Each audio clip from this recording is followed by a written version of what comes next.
Why is it so easy to manipulate humans? All right, that's the question for today. How's it going out there? Hope you're having a great day. Welcome to my channel. My name is Thomas. I do educational videos on a number of different topics that we'll be getting into as we go through the course of this year and next year. Right now, we're in the middle of a unit, getting toward the end of a unit on the tree of life. I'll be doing 144 plus videos on different aspects of the tree of life. We use the tree of life because it's a great tool to understand yourself, understand all the subjects that you're learning, putting them into perspective, prioritizing them, and being able to recall them easily because the tree is a mnemonic device. So we use it for its own sake, to learn its own content, but also to use as a foundation for other subjects, so that when we start to study the other subjects, we have a place to put them, and they fit easily and are categorized easily and recalled easily. So that's why we're starting with Tree of Life. This is the diagram right here. It's got, it goes way back to ancient Egypt or before, and it's used by people, the ancient Hebrews and some of the modern Jews use it. A lot of Christian mystics use it. A lot of occultists use it. It's not good or evil. It has, it's a technology. It's up to your intention. But if you use it for good, you can also use it to defend yourself from evil, because they use it to attack you. And so if you understand their methods, you can defend yourself. Now, it has 10 different circles that are numbered: 10, 9, 8, 7, 6, 5, 4, 3, 2, and 1. Then there is an abyss here. That's an implied circle or sphere. And then there is a 0 above the tree. So that's a total of 12 different categories. And these 12 categories, whereas the whole tree basically represents a map of our consciousness, so the 12 different components are basically a map, a schematic of our faculties of consciousness, or our abilities of consciousness. Now, I also take it to a second level. In the first part of this video, we'll go over these 12. In the second part of the video, we'll go over the 144, which is like the second fractal. So basically, you take the whole tree, you shrink it down, and then you apply it to each one of the 12. Okay, so it's 12. You divide each one of the 12 into 12 again. So basically 12 by 12, or 144. And these are, your minor faculties of the tree of life, or what I call stages of life: history, cosmology, and spirituality. I've put those all into a guide that I would be happy to share with you for free. If you click the link in the description, that'll give you kind of a roadmap for listening to my videos and being able to kind of put them into context, put them into place, and compare and contrast them, because I only go over one of the 144 for each video. So 144 is a little bit of an unwieldy number. And so it's hard to keep track of all of them, but if you have the guide, that'll help you.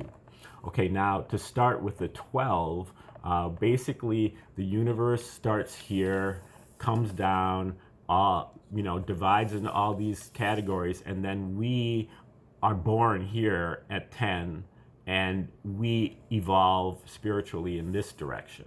So we start with the 10 going, and then as we age, we have the opportunity to open up these other spheres, but we may not. Some people never get beyond the 10. Some people open up just 10 and 9. Some people get to the 8. Probably the majority of the people never get beyond these 3. But if we are spiritually minded, then we can start to kind of open up the rest of them. It's all a hard go. It's not easy. Okay, now the 10th sphere is basically our survival. This is our instinct, our sense of instinct. This is our this is our wild animal consciousness. This is the law of the jungle, kill or be killed, the state of nature, fight or flight response. This is also our life force. This unconsciously keeps us going, keeps us alive, keeps our heart beating, keeps our breath pumping, keeps our organs, functioning, waste elimination, and all those kind of things. But we also can consciously destroy or damage our life force through addictions and defilements and things like that. So we can negatively affect our 10th sphere, but our 10th sphere operates positively in spite of us. Okay, now if the 10th sphere is like our wild animal consciousness, the 9th sphere is more like our domesticated animal. This is what we get in the home, in the domestic situation where we're growing up. We are highly receptive because we're new. We're, very, very young, and we are open to everything. Everything is new and different and fascinating to us. But especially the ones we're devoted to, our caregivers who are feeding us and cleaning us up and clothing us and sheltering us, they get special attention, and we pay attention to what they're doing. And we eventually begin to imitate what they're doing, and we practice that imitation over and over again until we kind of get it. This is how we learn to walk and how we learn to talk. It's a very long process while we're doing it, but then once we get it, it's kind of like it goes back down into our body memory, and we kind of own that. We own the ability to talk. We own the ability to walk. And in fact, once we start to focus our conscious mind on our walking or talking, that's when we start to screw up. As long as we let it go, let our 10th sphere handle it, then it's fine. As long as it's automatic, it goes fine. But when we start injecting our own conscious mind into it, that's when we screw up. So that's kind of the nature of the 9th sphere, is that we learn things to a level of mastery, and then we can just kind of forget about them. Okay, now the problem with the 9th sphere is that it is not discerning, and so it will copy things that are abusive as well as things that are nurturing. Okay, then the 8th sphere, if the 9th sphere is the domestic sphere, the 8th sphere is the public. What we get out in the public world and the faculties that are involved are our belief systems and our rational faculties at the simplistic level, at the superficial level of rationalization, of rationing. And this is where all of the experts are located, so-called. This is where the institutions, the establishment, the powers that be are located. And therefore, this is where all the resources are located. And this is where all the reputations are located. This is how you can build a good reputation, by kind of obeying. They tell you what you're supposed to believe, and they tell you how you're supposed to behave. And to the extent that you do that, you are accepted by the 8th sphere. You can get in there, get your resources, and get your reputation, uplifted. So, but if you don't do it, you will be shunned, and you will be, you won't be able to get in. So you have to be able to kowtow to this to a limited extent, at least. The recommended approach is just to give it lip service, because the 8th sphere is a trickster. They will tell you the truth, but they will also tell you a lie, whichever is more convenient.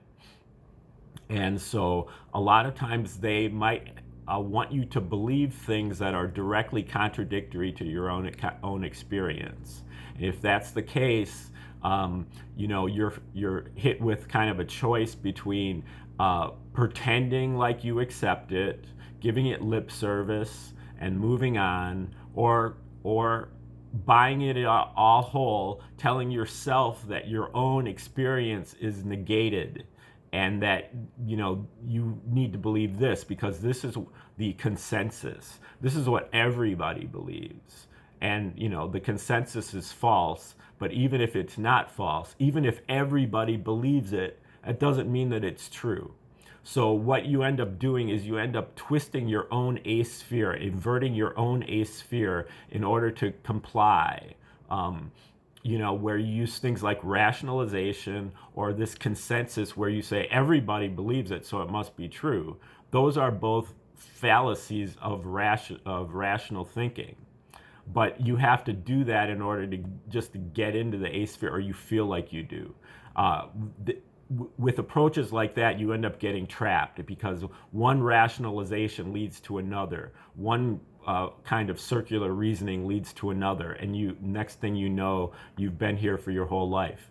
And that's kind of the goal. They set this up as this is the goal. This is the be all end all. This is your goal for life, is to get here because this is where the money and the status is. But if you are studied the tree, you can recognize that this is just the third faculty. I have 9 more faculties to go, and they're all higher and more important than this one. So let me move on. Give it lip service and move on to the 7th sphere. The sphere is, really the public, and it's really the real world. But the 7th sphere is more like the imaginary world. Okay, the 7th sphere is what you imagine the sphere could be. You snuffed out the sphere, you found problems with it, you came over here and you said, what can I do to make this better? And so you use other faculties of the sphere, imagination, but you also have your creative spark and your pleasure principle. You can put things together in new and pleasing arrangements for people. And then you also have your inspiration. You have you're following somebody else who you're standing on their shoulders. They might have done something similar, and that inspired you. You also have intuition, which you can use for discernment, where you ask yourself inside, how can I make this better? You ask yourself, and in your heart you arrive at answers, and those answers are correct. You still have to translate them correctly, which could be faulty. So you have to verify your intuitions. But this will give you, insights into what you're supposed to be, changing about the sphere. And they will also, all these things will basically add up to a higher calling in your life, a purpose, higher purpose for your life. Not just the cog in the machine that they want you to be here, where you fit into what they have got set up here, but more like a cog in the whole universe, where you plug yourself into the slot that the universe has prepared for you. Given all of your strengths and weaknesses and your personal situation, your family situation, your country situation, where do you fit in and how can you best contribute? So this is the best version of yourself that you work on, and that becomes your lifelong pursuit. And in order to pursue these things, you need to move up the tree. So you get to the 6th sphere, and this is really our, if this were a map, it would say you are here. This is our free will faculty. And this is our 2 aspects, our ability to pay attention and our ability to make decisions. We find that we're generally paying attention to the 8, 9, and 10 because this is our comfort zone. This is what we grew up with. This is what we know. And so we tend to pay attention here. But we can use our second aspect of free will, our decision-making ability, to decide not to do that anymore. And we can decide, I'm going to take my attention away from this, and I'm going to point my attention at my higher aspects. Even though they're not well developed, even though I'm staring into the unknown, which is a scary prospect, I can overcome that fear and do it.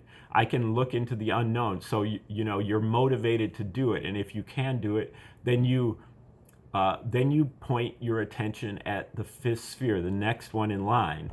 And our 5th sphere is more or less our sense of justice, sense of right and wrong, sense of fairness. And you can visualize this as like a mirror here that's reflecting. So And the fifth sphere is our karma, the enforcement of the law. And our karma measures according to waste, violence, and violation. So it reflects that. So, cause and effect. As you sow, so shall you reap. For every action, there is an equal and opposite reaction. What comes around goes around. Now, if you input waste, violence, or violation, that's what you're going to get back. And so there's no need to complain about it. You brought it upon yourself. It's not bad luck. It's not that you're cursed. It's that you put in that, and so you're getting that back out. Now, there can be past life karma that you've accrued from other lifetimes that you need to deal with before you get this kind of one-on-one cause and effect relationship. And that comes also at the sixth sphere through things like discipline, self-sacrifice, to burn off your old karma so that you are dealing at an instant karma level instead of a residual karma.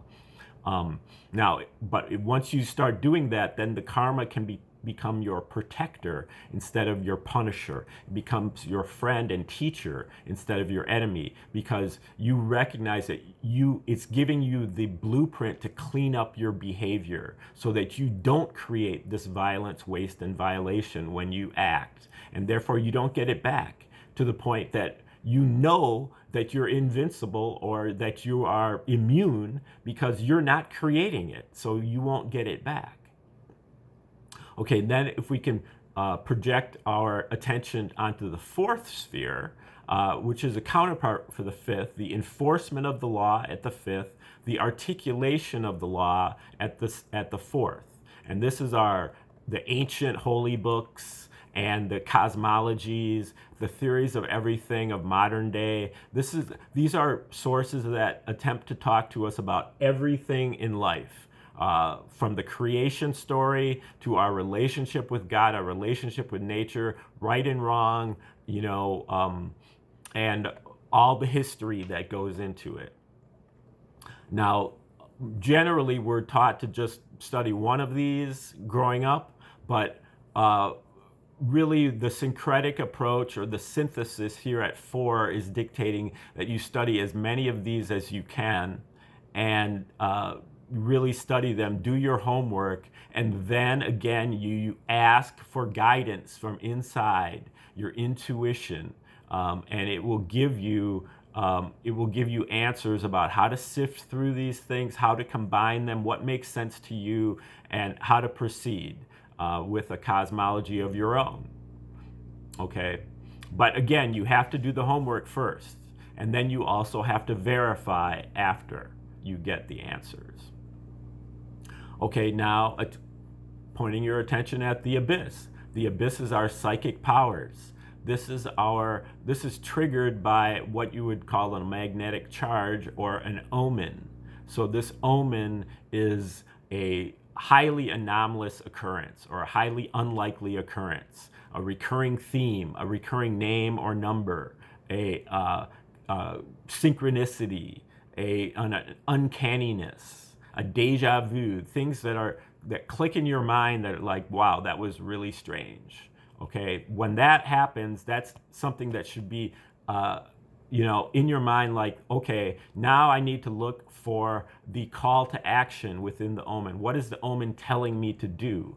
Okay, so there are two parts: the psychic receptivity, noticing the omen, and then the psychic heat, which is being able to act upon the omen. So you find the course of action and then you take it. If you take it, you've activated your psychic heat, which is a difficult thing, again, because it brings upon fear, because it's got you, looking into the unknown. You don't know how it's going to resolve when you do that action. Okay, then there are also the higher level psychic powers such as psychokinesis and teleportation, which are actually mainly distractions on our spiritual path. But they do exist here, and if they arise, you probably don't want to shun them, but they are not like on the direct line of spiritual evolution, even though they can be very powerful. Okay, then we've got 3, 2, and 1 at the top of the tree. These are our higher faculties within us, our divine faculties. We have omnipotence, all powerful, omniscience, all knowing or wisdom, and omnipresence, all present, all at once, eternally. We tap into this omnipotence through sound synchronization, particularly through mantra, chanting letters of the alphabet, which in addition to being, units of meaning, are also units of power. Okay, so we activate. You can think of it as like a serve in tennis, where you grunt when you're trying to get that extra power, or when you're relaxing, when you say ah. That is, that's really like using that letter AH or whatever in order to bring upon some kind of state in you that triggers a relaxation. So what we use the power for is to fulfill our higher calling. Okay, so this is how we connect these things. We have our higher calling here. This is a lifetime mission, and we can use mantra to tap into the various spheres that we need to tap into in order to activate our mission and to fulfill it.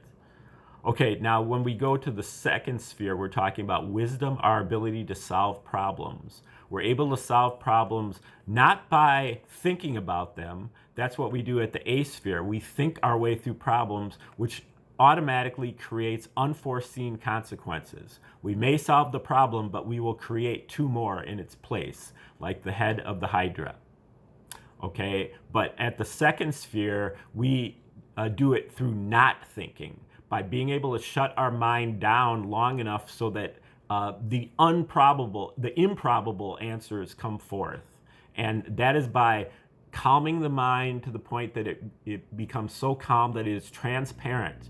You can see right through it, and then you can see through to the center of your being, your higher self inside, and that image that you see is the solution to the problem. Okay, now at the first sphere, you not only do you see that center, the higher self inside, but you actually are that higher self inside. You merge with it. And by merging with it, you have a sense of unification, because you recognize that what's at your deepest center is the same as what's at everybody else's deepest center, which means that you are everywhere. When you get to your center, you get to the center of everything else. So you are everywhere. Now, where the first sphere is everywhere and everything in the universe, the whole universe, the zero sphere is nothing and nowhere, emptiness and a total mystery. The zero sphere is not in the universe, but it is in the Creator. It's part of the Creator. Again, Sun Ra would say, at first there was nothing, and nothing turned itself inside out and became something. I would kind of alter that, and I would say nothing turned itself inside out and became everything.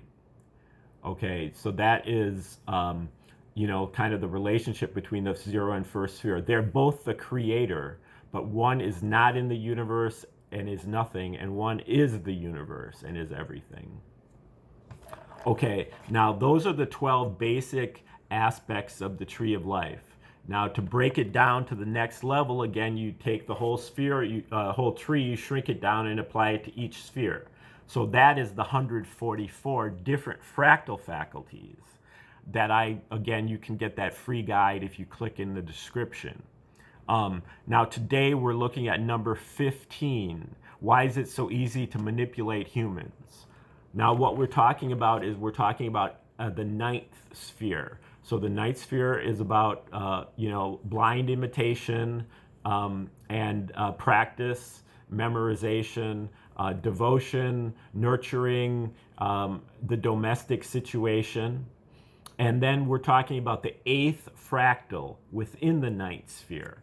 So when we're talking about the eighth fractal, the eighth sphere is the consensus worldview, logical thinking, belief systems, the trickster. This is all within the ninth sphere. So what we're talking about is kind of a combination of those two things. And number 15 is called learning how to obey the man.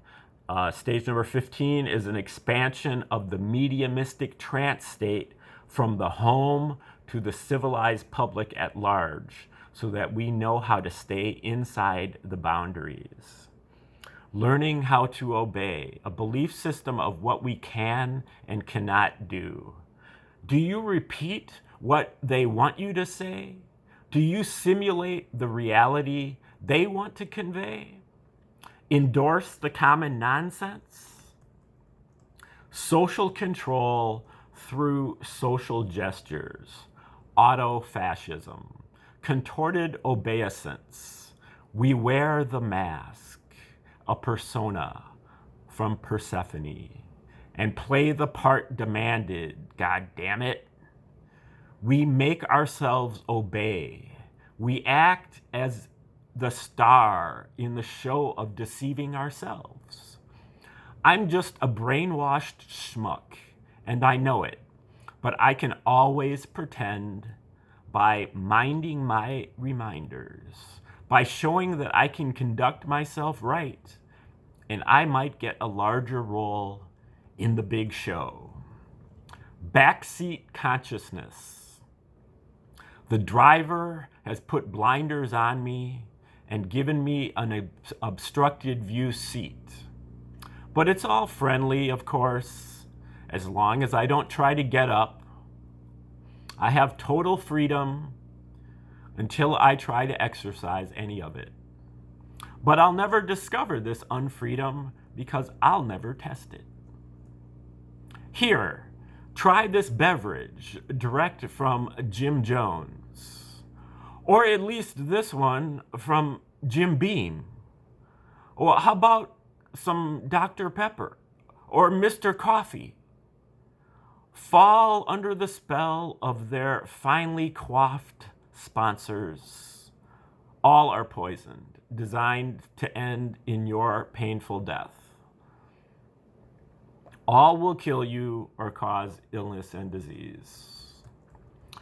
The turkey and stuffing, the Savior's suffering or birth, the all-day football mirth, the increase in our already substantial girth, pyromania for the firth, presents, gift wraps, and bows, with sentimental cards and mistletoes, all kinds of ice cream and cake, meat and candy treats to go with salty, munchy eats like chips and jerky strips for long-distance trips, complete with freeway jams and airports crammed from frequent flying scams.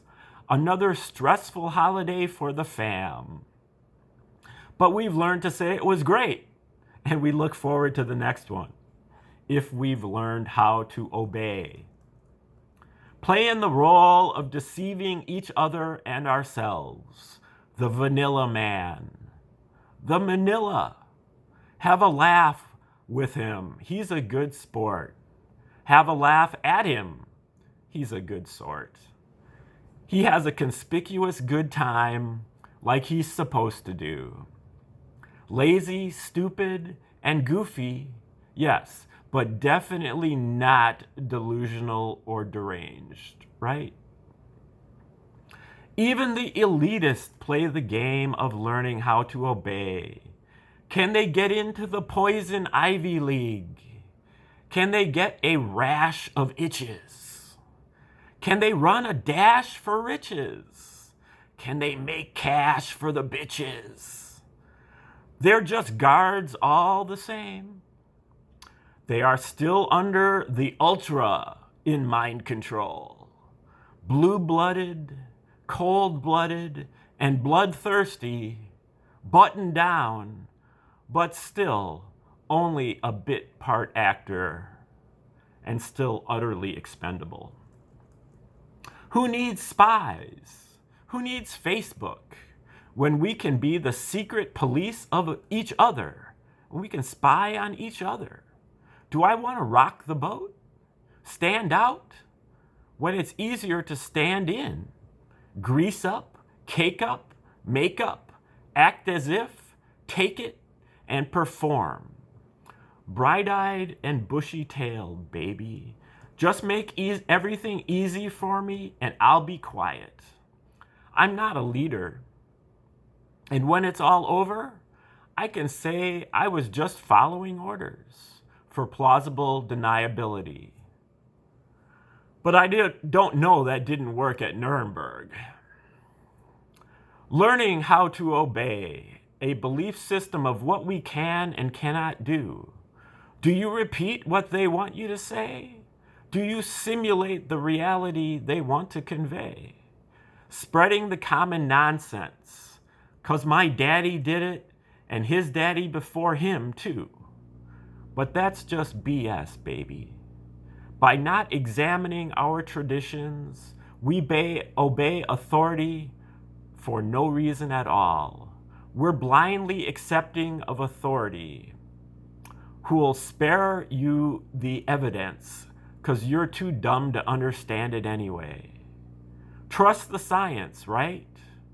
Without questioning the boosters designed to end in our slow, painful death, alone, and in financial distress. We have total freedom until we try to exercise any of it. All right, that is the 8th fractal of the 9th sphere, number 15, learning how to obey the man. And that is the fractal faculty for today, one of the 144. Stay tuned till tomorrow, where I'll be giving you another of the 144 fractal faculties, along with that similar introduction with a few new wrinkles thrown in. Thank you for sticking around to the end of the video. You can press the like button. You can share the video with others, subscribe to the channel, make constructive comments in the comments section. Again, you can click the link in the description to get my free guide to the 144 fractal faculties. And you can donate directly to me through Cash App and Venmo listed in the description. Stay tuned for tomorrow's video and have a great day.